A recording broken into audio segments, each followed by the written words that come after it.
Hello everybody, Ellie here for WhoCulture. I have a quick question. If you've seen our latest video with a few theories, is it too late to change my 5 Malcolms to a 10? What an episode we have just been treated to, and you know what? Let's not even say any more. Let's get straight into the ups and downs for the legend of Ruby Sunday. Everywhere I land, a woman appears, look. Okay, so we're coming in strong straight away with an up. The cold open. I love a cold open. This one was really great. It was cinematic with the TARDIS kind of swinging round and landing inside Unit HQ. That felt really epic. And then immediately we have almost a mini cliffhanger with that Susan drop. And I'm not gonna lie, it had me hooked. I was straight away like, yes! We were right! It really grabbed me and it had its hooks in me. I thought that was definitely a very early reveal and that I gave myself a pat on the back. Little did we know. I think the whole Susan misdirect right from the beginning there was so clever because instantly, as I just said, I thought straight away, that's the answer. It came a little earlier in the episode than I expected it to, but I felt like that opened a whole new can of worms of exploring how she's Susan and where's she been and why is she hiding.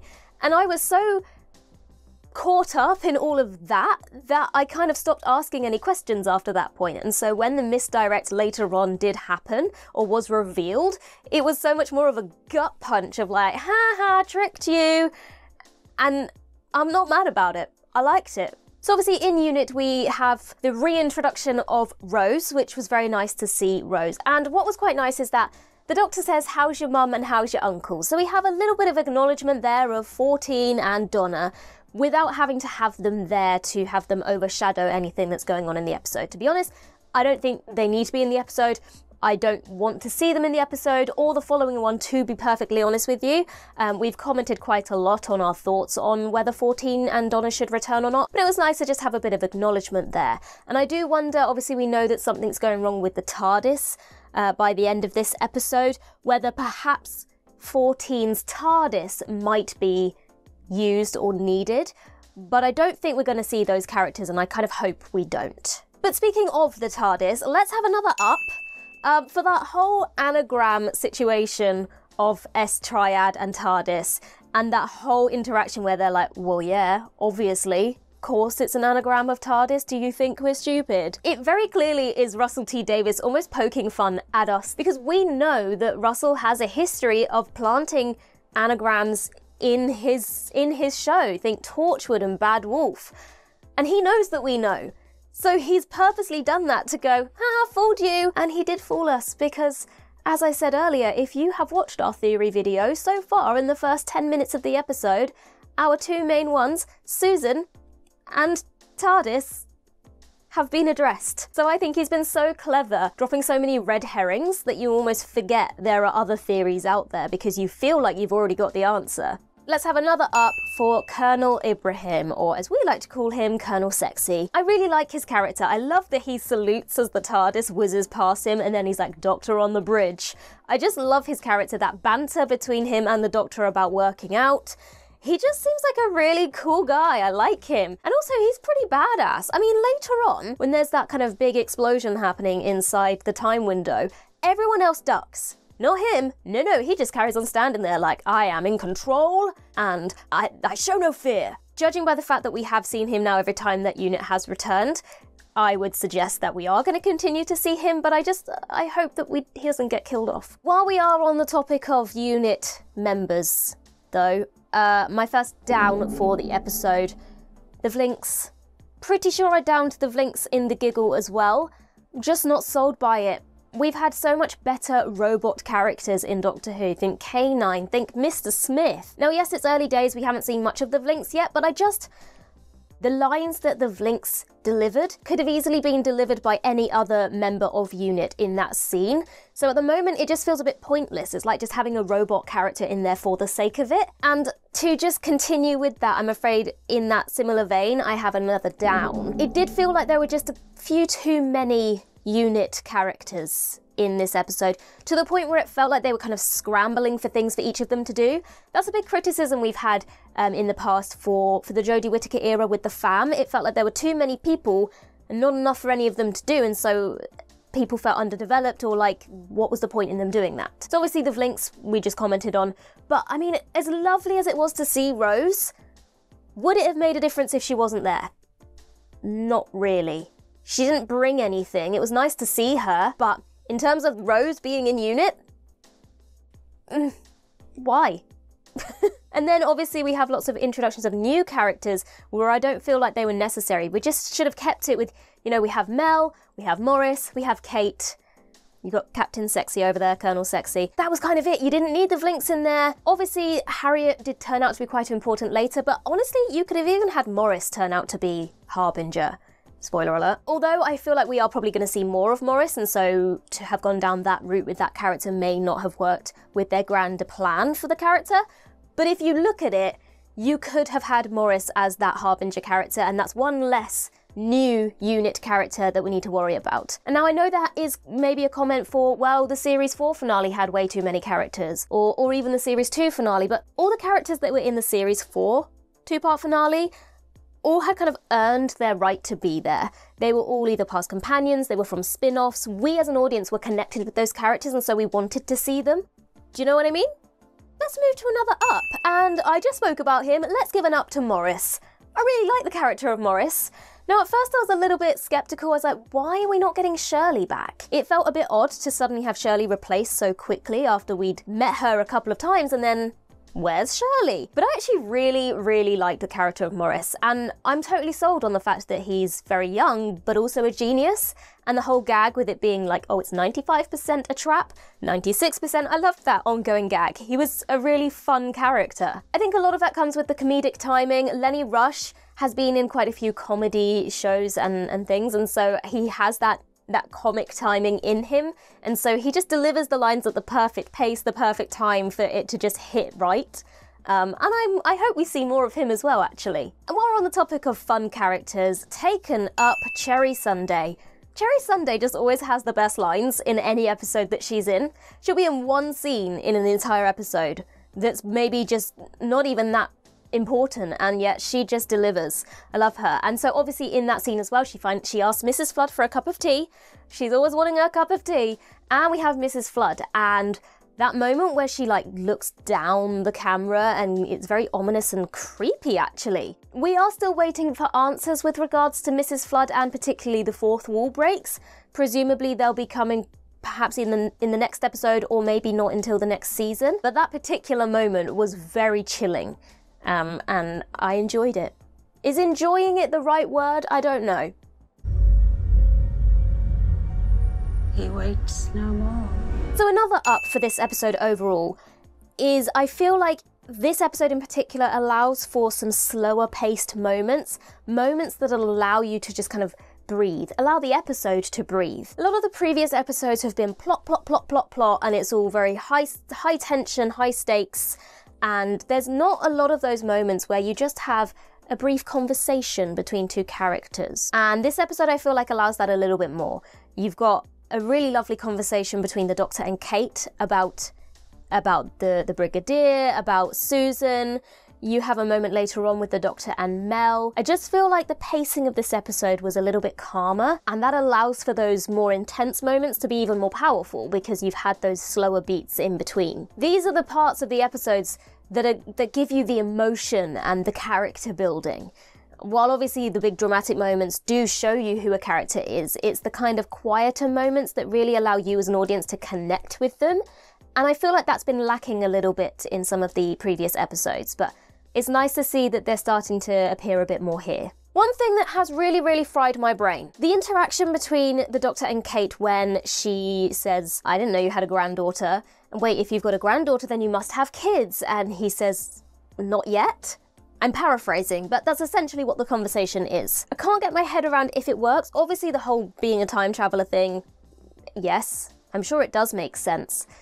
But I just can't get my head around it. Even if the Doctor has children in the future, how does Susan then end up back with the first Doctor, and does she then have knowledge of the future? And I assume that might have been the intention of including that to get you thinking, and it certainly has.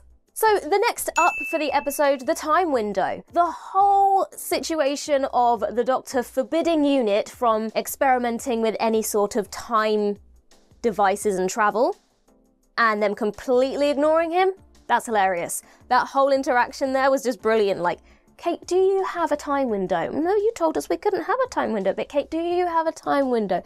Yeah, it's 10 floors down. I loved it, it was great. And the time window itself, I think visually was really beautiful. Basically, Doctor Who now has a holodeck. That's essentially what it is, isn't it? Maybe not quite as developed as the Star Trek version, but Doctor Who has a holodeck. And yeah, the visuals of it I really, really enjoyed, particularly when the snow started to fall and the really bright light came and the Doctor and Ruby were in that kind of silhouette. I thought that was really beautiful. And also the fact that the Doctor literally laughs at what they've got, as if to us it looks amazing and so incredible, and look at this technology and look what they're able to do, and he's like, oh, you've lashed this together. I just love, these are the moments from the Doctor that I really love. These kind of like snappy, witty comments, the sarcasm. Also in this section, taken up, as a child of the 90s, I really enjoyed seeing the VHS being used. You know, nowadays kids won't even know what a VHS tape is, and my childhood was built around winding the tape back before I could watch what I wanted to watch, and so I was really, really happy to see that VHS was being used here. And I think when you look at it even deeper, it's this idea of kind of weaponized nostalgia. You know, the power of a memory and the power of things gone by. It's not just about, oh, VHS tapes are no more. It's about the fact that this thing gone by is still powerful even now. Now, I might be reading into it way too much because I like to feel the nostalgia of being a kid again, but I do think it is a really interesting thing to explore, the idea of memories as a weapon, or memories being so powerful, and the power of nostalgia. Long live physical media, because everything is downloads now, and like I said, kids today, they don't know what a VHS tape is. They don't even know what a DVD is. So we're inside the time window, taken up. It was so emotional and powerful to witness Ruby watching her mother leave her at that church. Now obviously we have seen this happen, we saw it in the church on Ruby Road, we watched the mother abandon the baby. But here, Ruby is watching this happen with her own eyes, and it happened when she was a baby, so she doesn't remember it. And so like this is almost the first time that she's really feeling the weight of the abandonment, because she's watching it happen, and I thought it was so powerful. And it's true, isn't it? Because, you know, there is, you know, the idea of trauma from childhood, but the difference between something happening to you in the years where you'll grow up and forget about it, and it just being something that you know of that happened to you, and yes, it obviously does control your life in ways, but to actually, as an adult with your full understanding and knowledge of what that actually means, to witness that happening and not be able to stop it or change it, that was so emotional, especially then when you have the realization that her mother was crying as she left her, and then Carla's response to the mother crying, going, your baby was loved, you don't need to cry, I took care of her, she's safe. That whole sequence really got me. And also, I think it maybe gives us a little bit more of an idea of who Ruby's mother is, because we've all been assuming that she's some big villain, or at least some of the theories have suggested that she's some big villain. But the fact that we are witnessing this woman breaking down and crying at abandoning her child suggests maybe she just is a woman. Maybe there is no ulterior motive here. She's just some poor woman who had to give up her child for some unknown reason that we will presumably find out. Equally, could be another red herring. You can't see her face, you just see her stopping and shaking. What if she's laughing? Could actually be more sinister than we think, but I am swaying more towards maybe Ruby's mother is not as evil or important, but I don't mean that in a bad way, as we thought. What follows in the time window, though, I do have to give it down. The dust cloud situation. I didn't hate it by any means, felt a little bit uninspired. It was utterly predictable that as soon as the soldier went behind the TARDIS, something was gonna happen. You know, everyone's going, you said don't move. No, it's fine, you can move now. Well, clearly this dude's gonna die.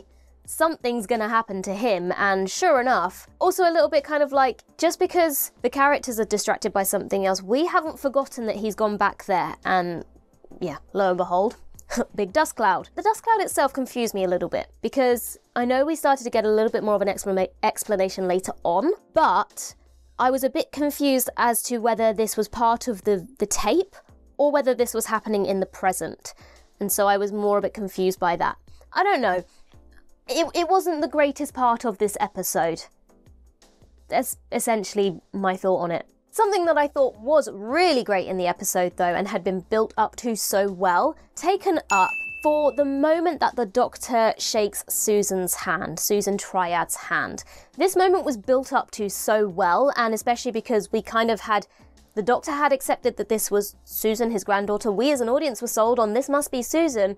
And so the anticipation of this reunion and the build-up to them connecting and to finally have that revelation that it's me, I'm Susan, Granddad, where have you been? And for it to completely disintegrate the moment that they touch hands and nothing happens. I think that scene was so beautiful. It worked so well because of how strongly it was built towards. And the anti-climax of it, it wasn't just a disappointment to the Doctor, which we clearly see in his face, but a disappointment to the audience as well, who actually had been built up so much to expect this to be Susan Foreman, and it wasn't. And while we're on the topic of Susan Triad, taken up Susan Twist. Just overall, Susan Twist has been present for every single episode of this season, and she's hooked us just enough with the tiniest amount of exposure that she's had. I mean, she was a portrait in the last one, and yet we were still intrigued by her. She's done so well to intrigue us, and then in this episode when she finally has a more prominent role, she absolutely ate up this role. She was so good. I loved the character of Susan Triad. I love that little dance she did when she came onto the stage, because we've all been expecting Susan Twist's character to end up being some super big bad villain.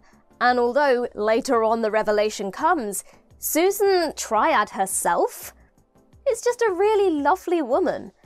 And it just, those expectations are twisted. Again, there's always a twist at the end, because everything that we thought we knew hasn't been the case. And I think Susan Twist did a really good job of grabbing our attention and keeping us interested with very little material, and then absolutely just lapping up this role that she had in this final episode. And obviously later on, when she changes, she's even brilliant in that really evil role as well.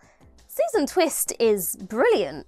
Kate Stewart, taken up. I love Kate Stewart. Every episode she's in, I just love a little bit more. She's just this badass boss lady, and I absolutely love her. And that she gives her own version of the I am the Doctor speech. She's like she's watched him and she's going, I want to give my own version of I am the Doctor speech. So what does she do? She stands front and center and she is like, I am Kate Lethbridge Stewart, Commander-in-Chief of the United Intelligence Task Force, and I demand that you show yourself. I'd show myself. And then we get to that revelation, that cliffhanger. Taken up for the cliffhanger. Within that, taken up Murray Gold. Just get your weekly up from me, because Murray Gold is my god.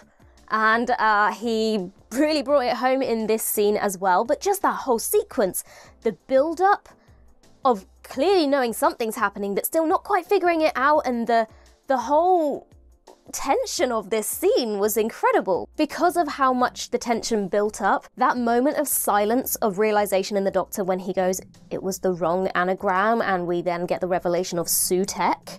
Goosebumps. Now, in terms of long-term viewing, repeat viewings, how well will this hold up? I'm not sure, but in terms of in-the-moment revelation, it was hard-hitting. It was powerful, it was intense. If the TARDIS is going to be evil as well, there is a lot going on here, and it's done a very good job of setting up the high stakes and the intrigue and anticipation for the following week's episode. And that's what you want, especially when you've got a two-part finale.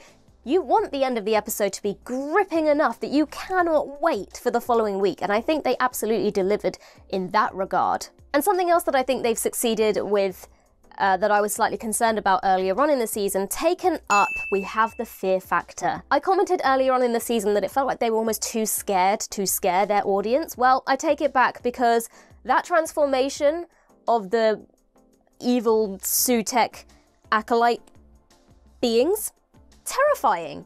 They were creepy as hell. Susan Twist with like her hair falling out and this like kind of a skeletal look of her face, terrifying, as with Harriet Harbinger, terrifying. I think Doctor Who's at its best when it's scary. That's what Doctor Who should be.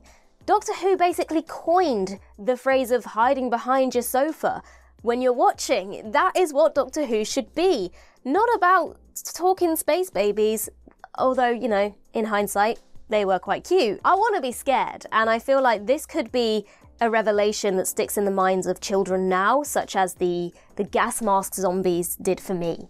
And I am glad that we are starting to see that fear factor and that high stakes tension coming back, because I was concerned that it was lacking earlier on this season. So let's hope it gets even more so next week. Taken up for Gabriel Wolf's voice as Sutek. He voiced Sutek originally. He's the voice of the Beast in Series 2. As soon as I heard that voice, I was like, that sounds really familiar, and it did seem like the Beast. Well, that's because it is. If you're gonna have anyone voicing this embodiment of evil and power, I think it should be him every time. Also, he's 91. Sounds pretty good for 91, not gonna lie. And I think we can succeed. Now, there is one more thing that I do need to down for this episode, and it has been a continuous thing throughout this season, but I've got to the point now where I can't ignore it any longer. Lots of people have been commenting on this, and it's the heightened emotional state of this Doctor. There is a lot of crying happening here. Now, don't get me wrong, I am loving the fact that we have a Doctor who is more in touch with his emotions, and that is not an issue. What I feel like has become an issue is that there's been an overuse of that heightened emotion, and now it's lost its power. The moment in the corridor with Mel, for example, had been the first time we'd really seen the Doctor break down in this season. That would have been really powerful, and you really would have felt the intensity of this moment on the Doctor and the guilt that he's feeling. But he's cried in every single episode. It's a little bit like the boy who cried wolf, you know?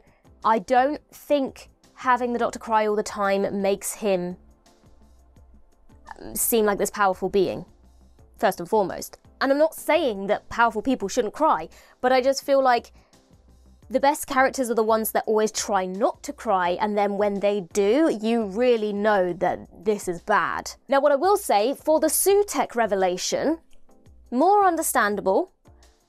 Obviously, he knows of Sutek, and it is a great, powerful being, so there is a little bit of fear there. And also, let's not forget that up until this point, he thought that this was Susan. He thought it was his granddaughter, and so you can see that there might be some sadness and disappointment in the fact that this is not who he thought it was going to be. I just think overall, there's been too much crying in this season, and now it doesn't seem very powerful. It also just gives this air of a lack of confidence in himself, which is kind of the opposite of what this Doctor's supposed to be. He's supposed to have rid himself of all those burdens, and yet the smarts and the confidence and the strength of this character seems to be not so strong, because he almost seems to give up way too easily. And as I said, I like that we have a Doctor who is in touch with his emotions.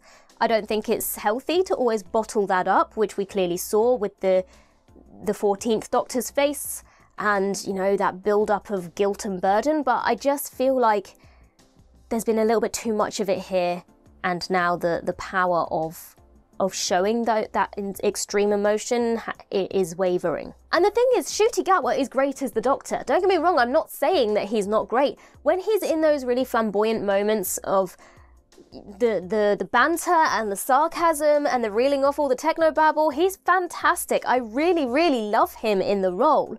I just think these moments of crying are too frequent for the character of the Doctor. The performance of them's great. They just don't fit the character so well, in my opinion. So when we get to the end of the episode, there is the question of the Sutek hint. Was it a little too obvious? Now obviously we had included that theory in our video only a couple of days ago, so it's definitely something that people had been thinking about. I feel as though they could have been more secretive about it. I feel like the Susan triad technology part is what made it obvious, because you had the name Susan and technology really close to each other. But I almost feel like if you had just called it S-Triad and kept out the technology bit until later, or called it S-Triad Industries, or just had it as Triad Technology and not revealed her name until later on, and that could have been the twigging point, that might have worked better. Overall, I'm not mad about it. Part of me is like, woohoo, we were right. But in the grand scheme of things, was it slightly obvious? I don't know, we had a lot of red herrings in there. It wasn't until we got to the end of the episode when the Susan thing was wrong and the TARDIS thing was wrong and all the things that they'd made us believe were the right answer, then we got to the Sutekh part and I went, oh, it's the other theory. We were right, it was just one of the other theories. But overall, not mad about it. Obviously, we do still have a lot of questions at the end of this episode. I just really hope that with all of these threads dangling at the moment, that Russell T Davies successfully closes them all up. Obviously, we still want to know the relevance of how Ruby all connects to this and Ruby's mother connects to this. In terms of Mrs. Flood, is that it for Mrs. Flood? Was she just an acolyte for Sutekh, or is there more to her? Was she planted by him, or is she some other being who just had this knowledge of him? Just a lot of questions still. And if we don't see the OG Sutekh mask return next week, we riot. I think it was a really enjoyable episode. In terms of the history of two-part finales, it's not at the top of the list. You know, it's no The Stolen Earth or The Pandorica Opens, but it does the job. Intrigues you enough to want to watch the next episode. There are enough questions there to keep your mind ticking over in the week to come. It was really enjoyable, it was well made, there was a real good balance of those kind of really intense moments and the quieter moments, and I'm very excited to watch next week's episode. And that's the sign of a good setup episode, which this is, because I want to know the answers and I can't wait a whole week. Oh, there's just so many questions bubbling around in my head. I just hope the payoff is good. But I guess we shall see. Of course, we will have an Easter eggs video and a spoiler discussion coming out for this episode later on in the week, so keep your eyes peeled for that. In the meantime, I've been Ellie for WhoCulture, and in the words of River Song herself, goodbye, sweeties.